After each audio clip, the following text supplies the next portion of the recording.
Hi, my name's Jonathan Hicks. I'm back at the Dice Cup, and this evening I'm joined by Steve. Mark. And we've just finished playing Azul, which is a game about putting tiles in your bathroom floor, essentially. You have all these little nice tile pieces, and you're trying to take them from the centre and fill up this little grid of bathroom tiles. So on your turn, you can take all the tiles of one colour from one of these little circle things. So I could take these two yellow ones, and the ones you don't take then get put into the centre here. Now the two you've taken, you can't stick them straight on your grid here. You have to sort of fill them up in these sections on the left. So I could put them in this space here, but you have to put the same colour all in one row. So now if I get any more tiles, any yellow tiles, I can only put yellow tiles here. I can't put any other coloured tiles there. So then maybe on a subsequent turn, I can take these two yellow, and then those red ones will go to the middle, and then I could fill up this row like this, and then maybe I take these blue ones, because you're trying to get as many tiles as you can, and maybe I want to quick fill up this row here. But you carry on taking tiles. Once there are some tiles in the middle, you can then take the ones in the middle. So at this point, I could take all three of the red tiles. That'd be great. That'll let me fill up, this line of three here. But the first person to do this takes this token, which means they go first on the next round. That's handy. But it gives you a negative point here, which is not so handy. Now, if you find you're taking, let's say I took these two black ones, and there isn't enough space to fill them in, so only the one black one. Any excess that you can't fill in have to go down at the bottom here, and this is going to score you increasingly negative points as you go through, so you've got to watch out for that. Once you've taken all the tiles, and it's kind of empty in the middle, then you actually get to place them on. So this one would slide across and go into the black space, and I'd score 1 point because it's the only tile there, effectively. This one would then slide into here, and all the rest from that row you lose. Only one from each row goes in. Because it's not next to anything else, that's only going to score me 1 point as well.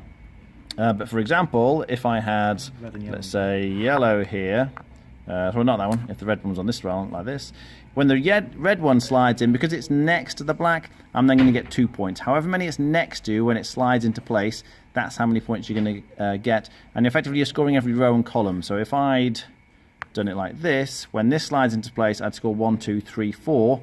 If there was also a black one at the top here, when it slides into place, I'd get 4 for that, plus 2. So you can score quite a lot by sort of filling the gaps in the rows and the columns.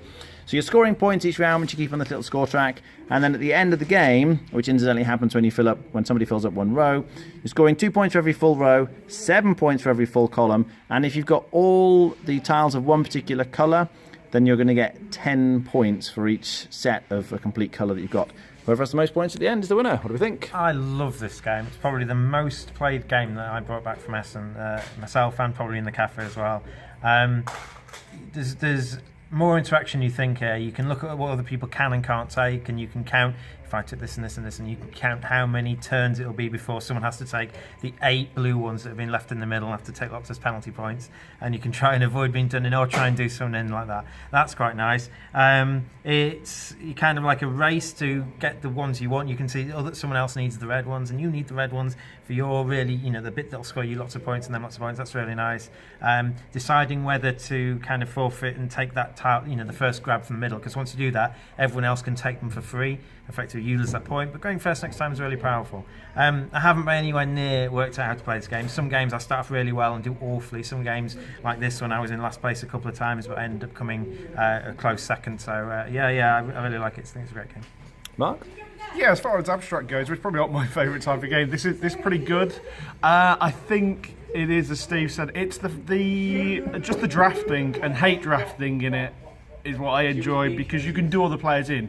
And you can do the players in quite badly. I mean, Jonathan talks about the negative points, but you have to realise they're cumulative. So it's not just the first set are worth -1, then if you get to -2, you end up losing like 14 points, which is loads and loads and loads.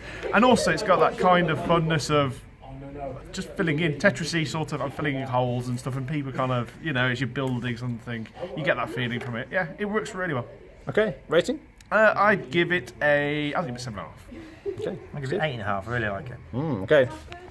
Yeah, it's a really nice sort of group abstract game. Often abstract games are just two-player, but this is one of those nice ones that you can play in a group. It plays very quickly, which is nice, and it is quite tricky. The decisions you're having to make in terms of sliding those in the right place to score the maximum points, I'm really not sure, as Steve was saying, how you can best score the points for this one.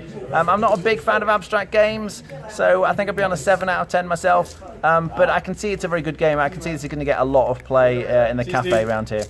All right, thanks for watching. That was Azul.